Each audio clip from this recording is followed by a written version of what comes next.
Ben ritrovati dalla redazione. Un uomo di 75 anni, perdendo l'equilibrio nel tardo pomeriggio di ieri, finito sotto la ruota posteriore di un autobus, rischia di perdere il braccio. Ieri sera è stato sottoposto a un delicato intervento in sala all'ospedale di Catrinara. Ortopedici e chirurghi vascolari hanno tentato il tutto e per tutto per salvargli l'arto. Su questo non ci sono dubbi. Piazza della Transalpina a Gorizia sta prendendo forma con una nuova pavimentazione in pietra al posto del grigio e triste asfalto attorno al mosaico centrale.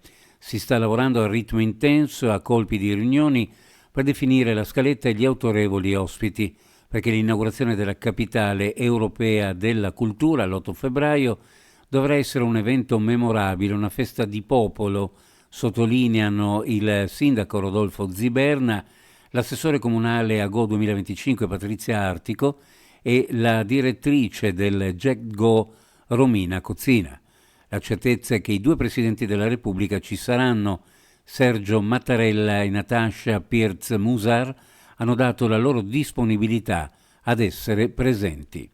Aumenta la sicurezza nel rione di Valmaura, Giarizzole, Costalunga, con l'installazione di 16 telecamere di videosorveglianza. Il progetto è stato presentato in municipio dagli assessori Sandra Savino e Caterina De Gavardo, dal comando della Polizia Locale Walter Milocchi, dal direttore del Dipartimento Innovazione e Servizi al Cittadino Lorenzo Bandelli e quello all'innovazione digitale Giannina Ceschin. Il Comune di Trieste prosegue con l'attività di potenziamento del sistema di videosorveglianza cittadina volta a garantire maggiore sicurezza alla città e ai suoi abitanti, ha spiegato De Gavardo.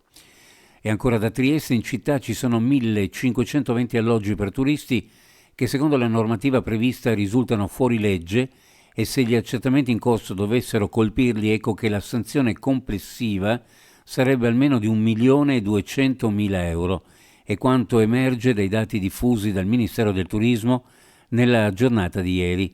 L'irregolarità è da ricercarsi nell'applicazione del nuovo decreto che obbliga qualsiasi unità immobiliare destinata ad usi turistici di dotarsi del codice identificativo nazionale, di specifici dispositivi di sicurezza e la presentazione all'amministrazione comunale della SCIA, la segnalazione di inizio attività.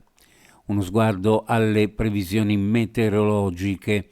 Oggi cielo sereno sulla costa e sulle zone orientali della regione, bora moderata, localmente sostenuta a Trieste, verso sera, possibili gelate notturne sulla pianura, temperature minime in pianura fra -1 e +2, sulla costa fra 3 e 6 gradi, le massime ovunque fra 7 e 10 gradi centigradi.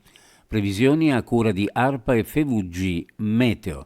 Ed è tutto per il momento con l'informazione, grazie per averci seguito, a più tardi.